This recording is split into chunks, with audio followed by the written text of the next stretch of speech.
দাদা ভাই নিয়ে আসলো, দেখতেই পাচ্ছ মাছ। সেন্টার থেকে ডিম নিয়ে যাওয়ার পথে দেখি দেখো ছোট্ট ফুল, ছোট খেলনা, বাটিতে কত খাবার দাবার সাজিয়েছে দেখো। আর এটা কি, এটা কি হাট বসা খিচুড়ি, কাপের মধ্যে কত কিছু দেখো। দেখো বন্ধুরা দেখো। শুভ সকাল সবাইকে জানাই, শুভ সকাল। কেমন আছো তোমরা? আশা করছি ভালো আছো, সুস্থ আছো। সকালে উঠেই আয়ন সোনাকে দিলাম হাতে ব্রাশ।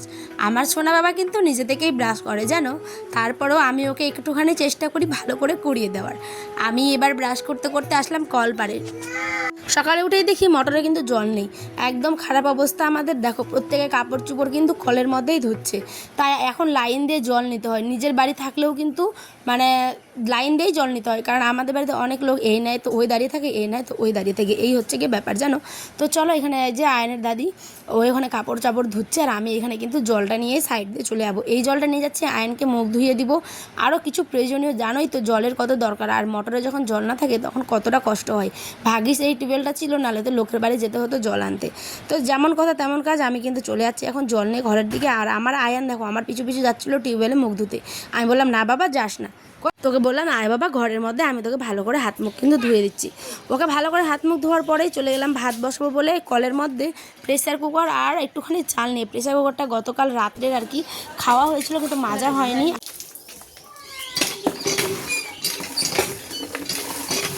এখানে আয়নার দাদু জল নিচ্ছিল গরুগুলোকে জল দিয়ে, মানে ভালো করে সানি টানি মাখিয়ে দিবে, মানে খাবার দিবে আর কি, সেই কারণে।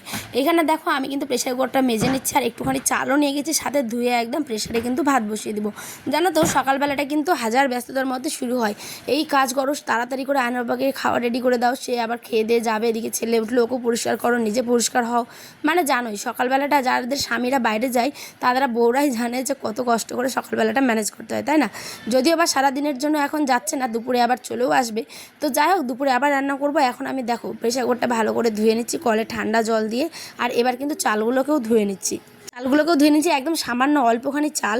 আমরা কিন্তু বেশি ভাত খাই না বন্ধুরা, তবু কিন্তু দেখো মোটা হয়ে যাচ্ছি, না খাওয়াতেই মোটা হয়ে যাচ্ছে। তাহলে ভাবো এটা কি আমাদের গড গিফট না গড কি বলো বলো, তোমরাই কমেন্ট করো। এদিকে ওর দাদু কিন্তু আবারও জল নিয়ে যাচ্ছে, সানিগুলো ভালো করে মাখিয়ে দিবে, সানি বলতে খড়গুলো আর কি। আর এখানে আয়নের আব্বা কিন্তু হাত মুখ ধুয়ে নিচ্ছে। বললাম না যে মোটরে কিন্তু জল নেই। আর জানো তো মোটরে জল না থাকলে অনেক, যেহেতু বাড়িতে লোক তাই সবারই প্রায় কম বেশি কিন্তু অসুবিধা হয়। আর অন ক্যামেরা অনেকে আসতে চায় না, তাই হয়তো তোমরা দেখতে পাচ্ছ না, পিছনে কিন্তু অনেকে লাইনে দাঁড়িয়ে আছে, এ নিবে সে নিবে। তো আয়নের আব্বা এখানে ধুয়ে নিল, তারপরে আমি কিন্তু আবার আসলাম, ব্রাশটা নিয়ে যেতে ভুলে গেছি। ব্রাশ আয়নের বাবার এই যে, আর একটুখানি হাত পাগুলো ধুয়ে একদম চলো এবার ঘরে দেখা হচ্ছে। ঘরে এসেই কিন্তু বসিয়ে দিলাম হচ্ছে কি ভাত, এই যে পটল সেদ্ধ আলু সেদ্ধ। তোমরা কারা কারা এরকম করে পটল সেদ্ধ আলু সেদ্ধ খেয়েছো কমেন্ট করো অবশ্যই। আয়নের আব্বা যখন বাইরে কলকাতায় পড়াশোনা করতো তখন কিন্তু ওই কলেজ লাইফে নাকি আলু সেদ্ধ করলা সেদ্ধ ভাত মানে এই সমস্ত কিছু সেদ্ধই খেত। ভাতটা হয়ে কিন্তু হয়ে গেছে, তার মধ্যেখানে ভাত বসিয়েই চলে আসলাম। সকালে হচ্ছেই দেখো আমরা কলের পাড়ে সবাই কাজ করছি, কারণ আমাদের রাত্রে বৃষ্টি হয়েছে তো লাইন নেই, সেই কারণে দেখো কলপাড়ে এসেছি। ভাতটা তো বসিয়ে দিলাম দেখতেই পেলে। তোমার দাদা ভাই যাবে খাওয়া দাওয়া করে, আমি ভাবলাম চলো কাপড়গুলো ভিজিয়ে দিই, কারণ লাইন কখন আসবে তার আগে থাকলে তো ভয় না করে। এই জন্যই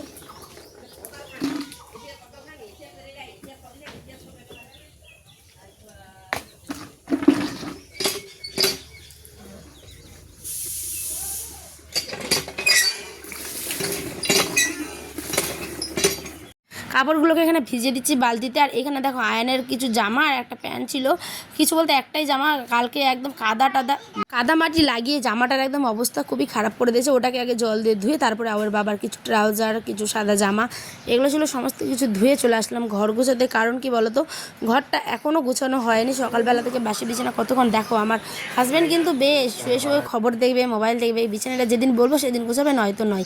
এখানে আমি কি করবো, শুয়ে এত আছে, ওকে বলছি উঠো আমি একটু বিছানাটা গুছিয়ে নিই, বলছে তুমি ওরকমই গুছাও তো, আমাকে একটু রেস্ট নিতে দাও।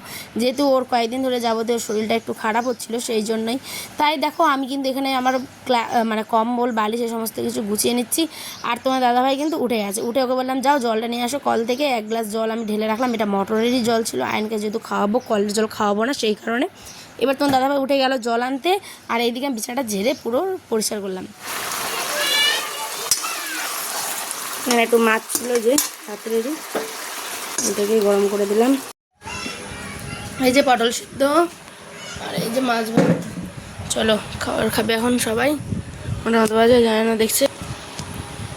দেখো সকাল থেকে উঠে আমাদের মেয়েদের কত কাজ, তাই না? একটা করেই ভাবি যে একটুখানি এবার জিরোবো, তার মধ্যে দেখি আর একটা কাজ। এই যে আমিও ভিজে গেছি, আয়ানও ভিজে গেছে, তাই ভাবলাম চলো মা ছেলেতে স্নান করে নিই। আগে ছেলেকে স্নান করিয়ে দিলাম, তার মধ্যে দেখতে পেলে কাপড়ও কিন্তু কাঁচা হয়ে গেছে। রোদ উঠিয়েছে, সকাল থেকে বৃষ্টি পড়ছিল, বলতে ভোরের দিকেই বৃষ্টি পড়েছিল, সেগুলো আর শেয়ার করা হয়নি। এখন রোদ্রে উঠে গেছে। ছেলেকে স্নান টান সেরে একদম আমি আবার যাব খিচুড়ি আনতে, তারপরে কিন্তু আমি করব স্নান। দেখো ছেলে আমার স্নান করতে কিন্তু ছোট থেকেই খুব খুশি, মানে যখনই ওকে স্নান করাবো খুব খুশি হয়ে যাবে, বুঝেছো? চলো এবারে ওকে ঘরের দিকে নিয়ে যাই। একা হাতে যাই করি সেই বুঝি কত কষ্ট। লাইভ করা, ভিডিও শ্যুট করা, বড় আবার ছোট ভিডিও, মানে মিনি ব্লগের জন্য সমস্ত কিছু একা হাতে করতে হয়। আর এইদিকে দেখো আয়নকে আবার আমি একটু পাউডার দিলাম। ওকে আমি গরমটাতে কিন্তু এই ক্যান্ডিড পাউডারটাই দিই, কারণ ক্যান্ডিড পাউডারটা না অনেক ভালো বাচ্চাদের জন্য, বিশেষ করে, ঠিক আছে? অনেক র্যাশ, অনেক কিছুর প্রবলেম কিন্তু হয় না। তাই দেখো পাউডারটা মাখিয়ে ও এত ছটপটে, মানে দেখো পাউডার মাখাচ্ছে আবার কত খুশি, মানে ওই যে পাউডার মাখবে আর কি, খুবই হ্যাপি ওই, ঠিক আছে? তো এখানে আমি ওকে ভালো করে জামা প্যান্ট পরিয়ে পাউডার লাগিয়ে ওকে বললাম বাবা তুমি একটুখানি খেলো, আমি সেন্টারে এই যাবো আর এই আসবো। ওকে একটু কার্টুন দেখতে দিয়েছি, আর দিয়েছিলাম ওয়ারেস খেতে। দেখতেই পাচ্ছ ওয়ারেস খেতে চাইলে আর কিছু চাই। দেখো এই যে খিচুড়ি আনতে যাচ্ছি, এই যে হাতে কেটলিটা নিয়ে। আজ আমি তো অন্যদিন নিই না, কিন্তু আজ ভাবলাম যে নিই চলো, কেননা আয়ন ভাত খেতে যাচ্ছে, আর ভাত আলু সেদ্ধ, এই ভাত আলুর ঝোল আর ডিম সেদ্ধ দিচ্ছে, তাই ভাবলাম চলো নিয়ে গিয়ে বাকিটা শেয়ার করছি। পুকুর পাড় দিয়ে যাচ্ছে এখন ছেলের জন্য সেন্টারের ডিম আনতে। এখানে ভুটো, ছোট খেলনা, বাটিতে কত খাবার দাবার সাজিয়েছে দেখো। আর এটা কি, এটা কি হাট বসে? ও এখানে হাট বসেছে, দেখো কত কিছু। খিচুড়ি এনে তারা এই করেন, খিচুড়ি কাপের মধ্যে কত কিছু। দেখো দেখো বন্ধুরা, দেখো কি। এটা ছিল বৃহস্পতিবারের ব্লগ। তোমার দাদাভাই দেখো হাট থেকে চলে আসলো, আর ছোট ছোট বাচ্চাগুলো যে খেলছিল দেখলে কত সুন্দর। এরকম ছোটোবেলায় আমরাও খেলেছি, হাঁড়ি বাসন নিয়ে রান্নাবাড়া খেলতাম, ঠিক আছে? অনেক স্মৃতির কথা মনে পড়ে গেল। যাই হোক, ওখান থেকে এসে দেখো সন্ধ্যাবেলা তোমার দাদাভাই নিয়ে এসেছে রূপচাঁদ মাছ। তো এখানে রূপচাঁদ মাছগুলো, তো রূপচাঁদ মাছ তো এর আগে সোমবারও নিয়ে এসেছিলো, আজকেও এনেছে। দেখো সন্ধ্যা বাজে 6টা, এখন আমি এই মাছগুলোকে পরিষ্কার করে ধুতে নিয়ে যাচ্ছি। আর পেটির পিসগুলো দেখেছো কত সুন্দর, একদম ইলিশ মাছের মতো। এই পিসটাকে আমি বলছিলাম যে দেখো ইলিশ মাছের মতন, ভিতরে একদম চর্বি ফাঁসা। বৃহস্পতিবার হাটবার, তো তোমার দাদাভাই নিয়ে আসলো, দেখতেই পাচ্ছ মাছ। তো চলো হাট বাজারগুলো পরে আমি করবো, আগের দিন থাকতে থাকতেই মাছগুলোকে ধুয়ে নিই। চলো মারে না। তো দেখো মাছটাকে ভালো করে ধুয়ে নিয়েছি, এই যে আনো, দেখো এদিকে উঠো। এই যে এবার কড়ার মধ্যে তেল দিয়ে হলুদ লবণ দিয়ে ভালো করে মাছগুলোকে কিন্তু আমি একদম গায়ে হলুদ দিয়ে দিলাম তেলের মধ্যে ভাজা ভাজা হতে।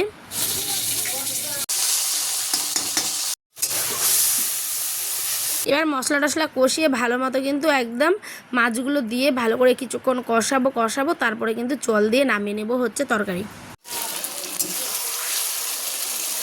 এই ছিল আজকে আমাদের ব্লগ। কেমন লাগলো ব্লগ অবশ্যই শেষে কমেন্ট করো। নতুন বন্ধু হলে চ্যানেলের পাশে থেকো, দিদিভাইকে সাপোর্ট করো। অবশ্যই তোমাদের এর থেকেও সুন্দর সুন্দর ব্লগ দেবো। বড়ের তো খেয়ে একদম মুগ্ধ হয়ে গেছে, খুব টেস্টি বলছে। তো টাটা, দেখাবে নেক্সট ব্লগে। সকলে ভালো থেকো।